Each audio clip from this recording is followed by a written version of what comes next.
Hello YouTube, welcome back to Kind Heart Homestead. My name is Ben and I'm here up on our off-grid property in the mountains of Virginia. Behind is our John Deere yard tractor that we've had for several years. We bought it when we moved to Raleigh to mow our acre. Well, now we have about 5 acres of pasture, probably a bit less now because I've left some of these areas wild. But I neglected my annual maintenance last year because we were in the process of moving. So thankfully, I was able to find some time this year to replace the oil filter, and the fuel filter. But as you can see, there's a bunch of crud all over the deck. I should probably replace the blades because I've never done that before. But also, that front tire is flat. I'm at to the point now where every time I want to mow, I use my air compressor to fill up the tire, and then by the time I need to mow again, which is usually like 1 or 2 days after that because I stagger pastures, it's completely flat. And you can tell it's not even just regular flat, it's fully flat. The tire's actually deforming itself under the weight. So I need to lift this up, replace the wheels that I have in that box right behind me, and then we'll see what other maintenance we can get done from there. So if you're interested at all in working on your own mower without having it be serviced by a professional, go ahead and watch this video and we'll both learn together. So stick around. Thanks. I've never had to replace the wheels before, so I'm making up this process as I go. Using a tamping rod for leverage, I'm lifting the mower just long enough to replace each wheel. And to take the weight, I'm placing some scrap 2x4s under each axle.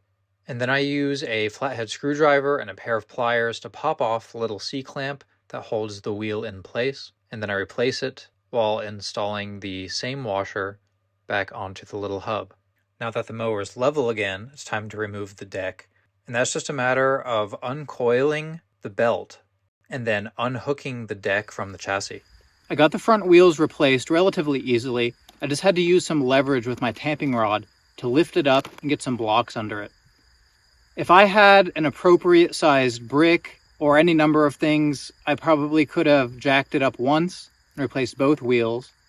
But because of the precarious stacked 2x4s that I had, not being tall enough, I had to lift each side independently.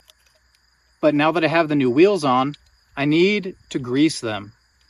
These types of wheels do not have bearings. They just kind of slip around the hub, and they need to be well oiled to prevent wearing down the hub and the inside of the wheel assembly. This is a small grease gun that I got from Home Depot, and I thought it would be perfect for these weird little angles that I have to do behind the wheels. One trick is while I have the deck off, go ahead and do maintenance because it's a lot easier to work without the deck there. But also, I can essentially turn these wheels pretty much sideways using the steering wheel alone. And that gives me access to the little grease nipple here, right behind the wheel. So this is my first time using this grease gun. But in general, there's 2 mechanisms. The first one is the ability for it to lock to the grease nipple. The second is the pump action, which actually dispenses the grease into the fitting. And usually there's some sort of visual cue so you can know when to stop pumping the grease. Whatever mechanism you're greasing will have overflow oozing out of it, and that's how you know you've pumped enough. I'm still going to have to get the hang of this particular gun, and I do have a couple more grease cartridges, so ideally I'd be able to use up an entire cartridge and keep the gun in storage without grease. I like to lean the deck into a vertical position so I can remove the blades and clean it. I use whatever wrench I have on hand to loosen the bolts and get the blades off, and then I have to manually scrape all of the caked on grass clippings. And I have to do this from both sides. When this mower was brand new, it was bright yellow.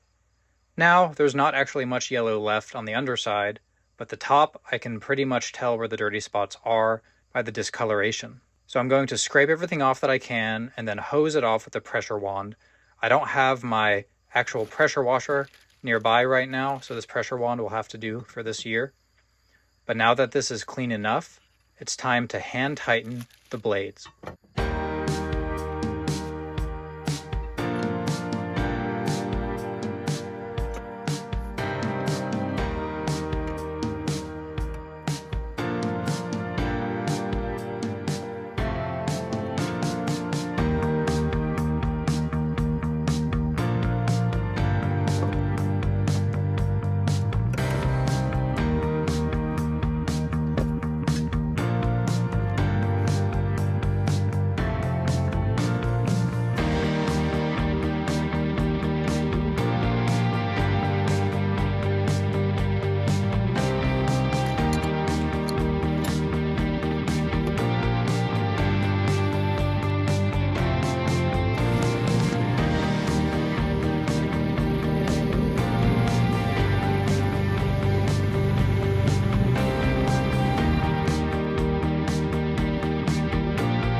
Well, it's about dinner time, so that concludes today's video.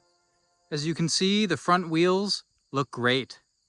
And I'm sure that the blades look great too, but you'll never see them again because they'll be securely fastened underneath the deck until I need to sharpen them again. So I hope this gave you some of the confidence, some of the courage to tackle a project like this yourself.